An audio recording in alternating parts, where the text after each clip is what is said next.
In this tutorial, I'm going to show you how to make a time played stat to add to your stat board in Fortnite Creator 1.0, and there's no verse or UEFN used in this tutorial. So I actually made a stat board tutorial about 4 months ago, but today I'm actually going to show you how to make a time played stat, as this isn't actually one of the stats that's in the device. So this is a custom stat we're going to make today. So for the time played, what we're going to need is we're going to need a stat creator. For this, I've renamed it to TP, which stands for time played. And for the settings you're going to want to change, make sure stat name, put this to wherever you want. This will actually show up on the player reference device. So name it what you want. I put time played. The color I don't really think matters. Stat bar shown on HUD, I put this to no. So it's not shown actually on your HUD. The stat icon doesn't really matter either if it's not on your HUD, but I just put it to a clock. Put use persistence to yes, and then put auto save and auto load to yes, which means your time played will actually save between games, which is really cool, especially for 1.0. And then guys, we're going to need a tracker which is going to track the playtime. So go into the tracker and you can rename it again. I put tracker TP. You can do that by pressing the button up there, LT, and then press A or whatever button it is for you. So for the settings, put the stat to track to playtime elapsed. This is the last one in this long row of different stats. At the moment, it's the last one. Target value, make sure you put this to 1, because it's basically going to reset every time. So each time they get 1 minute, it's going to reset back. Make sure you put when target is reached to do nothing, because we don't want this to complete the tracker or end the game.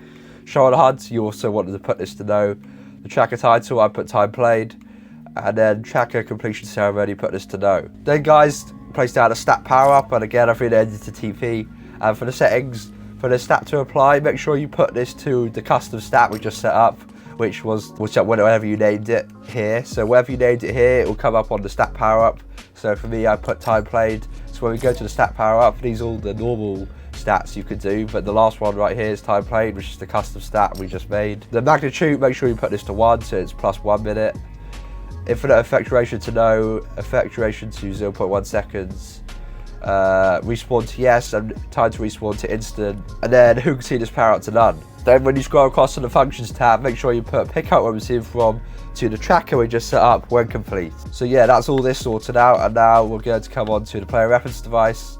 So for this, all you have to do is, it's the same as the other ones in my previous tutorial, but I'm just going to go over it again. So for the settings, put show hologram to off. The color doesn't really matter, you can put it to wherever you want. Show player details to on, show the base to off. The stat to track, this is obviously you're going to want to put the time played custom stat, which should be the last one.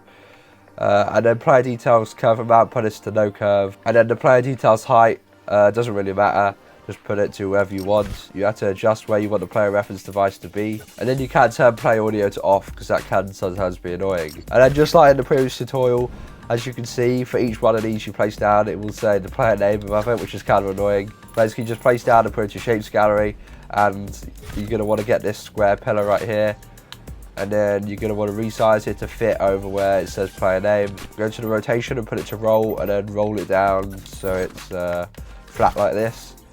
And then you can go to the resize and change the width to be just fit over the player name area, and then the depth you can make it a bit thinner, and then the height you can make it a bit shorter, just so it can fit over where it says player name.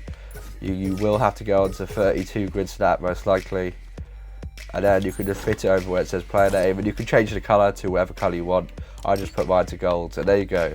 Now it looks a lot cleaner. And once again, just like any of the other player reference devices we had in the previous tutorial, you're going to want to go to the functions tab and put register player when receiving from the button, which is the button which activates all the player reference devices so the player can check their stats. So if you haven't got this button set up, make sure to check out part 1 of this tutorial, which shows how to make eliminations, assists, eliminated, all that stuff. And it's on screen right now, so make sure to check it out right now. And don't forget to like and subscribe if this tutorial helps you out. Thanks for watching this video guys, peace.